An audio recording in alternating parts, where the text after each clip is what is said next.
In this video, I'm going to talk about how to fix you can't remove a Bluetooth device in Windows 11. So whenever you are trying to remove a Bluetooth device over here, if it's not working, this is what we have to do.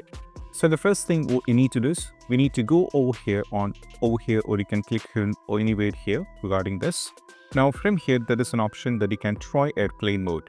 And happens is now we need to wait for 10 seconds and afterwards you have to disconnect it back.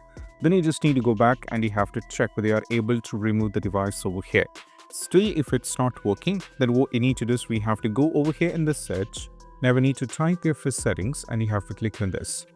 Now from here, what you need to do is we have to go to the Bluetooth and devices. From here, what you need to do is we have to navigate to the device. From here, what you need to do is you have to scroll it down all the way down and click on more devices and printing settings over here.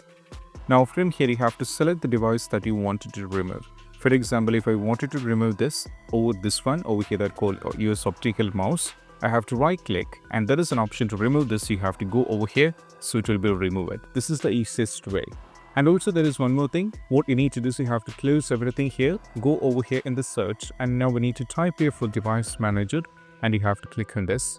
Now we need to expand this over here. And you have to click on the view and go for show hidden devices here. So if you're having any kind of Bluetooth over here, you'll be able to find it. And from here also, you'll be able to remove it as well. So these are the 3 different ways on how we can fix this. And I hope this quick video is helpful and I'll see you in the next video. Bye.